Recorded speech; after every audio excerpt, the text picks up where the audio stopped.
सईद मुजम्मिल, क्या कहेंगे आप तमाम तर सूरत हाल के हवाले से? देखें, इस पे सबसे पहली चीज तो ये है कि पब्लिक रेजिस्टेंस जो हमने एक देखी है पिछले चंद महीनों में, ये बांग्लादेश के जो अवाम है, they have a history of such kind of struggles. क्योंकि 1975 में जिस तरह इससे पहले 1971 होता है और उसके बाद शेख मुजीब की असैसिनेशन होती है, मिलिट्री रूल के अंडर ये रहते हैं अगले 15 साल तक।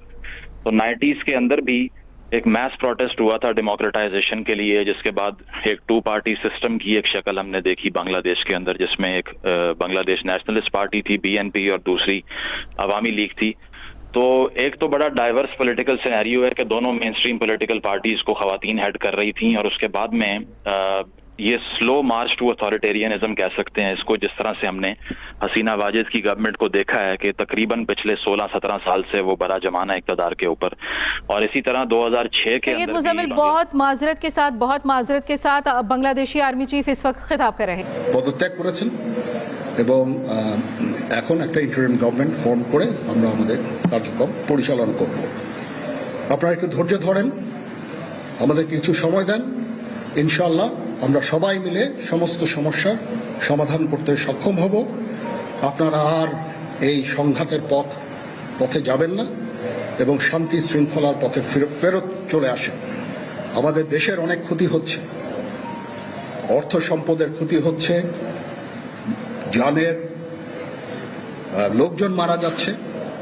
তো এগুলো থেকে আপনারা বিরত হন এবং আমাদের সাহায্য করেন। আমি সমস্ত দায়িত্ব নিচ্ছি, আপনারা আমাকে সাহায্য করেন। সবাইকে ধন্যবাদ। আল্লাহ হাফেজ।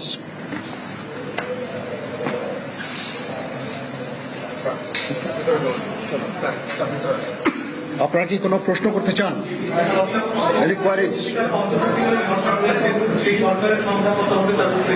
এখনো এটা না, এটা খুব আর্লি স্টেজ। আমরা যাব মহামান্য রাষ্ট্রপতির সাথে যে আলাপ আলোচনার মাধ্যমে এটা আমরা করব।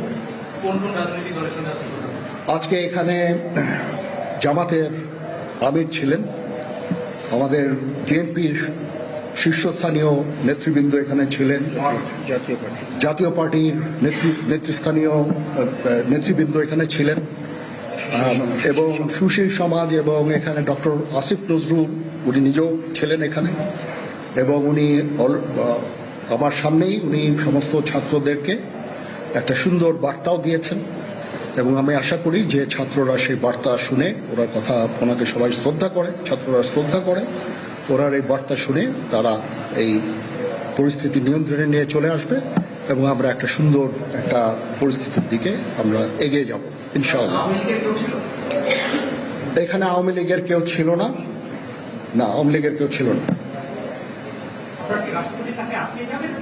হ্যাঁ, আজকে বিকজ আমাদের এই সময় নাই, এটা একটা বিশেষ একটা পরিস্থিতি।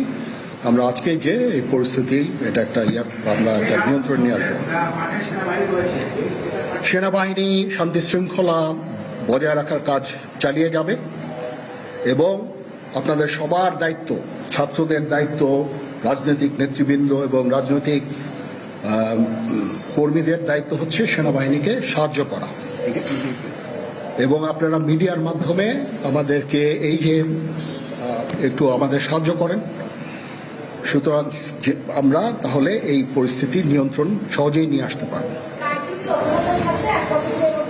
না, যদি জিনিসটা শান্ত হয়ে যায় তাহলে আর কারফিউর কোনো প্রয়োজন নাই, কোনো জরুরি অবস্থার প্রয়োজন নাই, কোনো কারফিউর প্রয়োজন নাই, কোনো গোলাগুলির প্রয়োজন নাই। আমি আদেশ দিয়ে দিয়েছি সেনাবাহিনী কোনো গোলাগুলি করবে না, পুলিশ কোনো গোলাগুলি করবে না।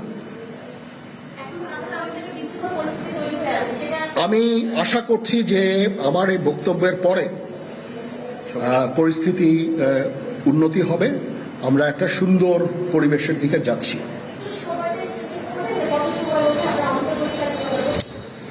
আমরা এটা না, আমি আজকে রাতের মধ্যে একটা আমরা সলিউশনে যাওয়ার চেষ্টা করবো, বাট আমাদের হয়তো 2-1 দিন সময় দিতে হবে।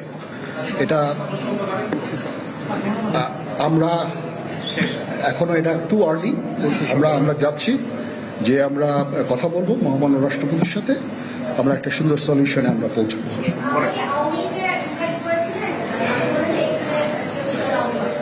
পরিস্থিতি ছিল খুব কম, সময় খুব কম ছিল। আমি যাদেরকে পেয়েছি অনেককেই আমি বলেছি, সবাই হতেন, বাট প্রধান রাজনৈতিক দলের সমস্ত নেতৃস্থানীয় নেতৃবৃন্দরা তাদের সাথে আমি কথা বলেছি মহামান্য কল দিয়েছে এবং ওনারা সবাই আমাদের এই প্রস্তাবে এই যে আমরা যে আলোচনা করছি সবাই এটাতে রাজি হয়েছেন। মহামান্য কথা করছে এখানে মমিনুল হক সাহেব ছিলেন, এখানে জামাতের আমির ছিলেন, জুনায়েদ সাকি উনি ছিলেন, তারপরে ডক্টর আসিফ নজরুল ছিলেন।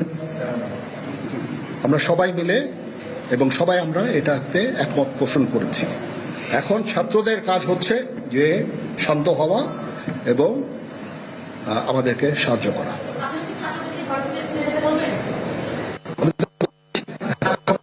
আমার এই বক্তব্যের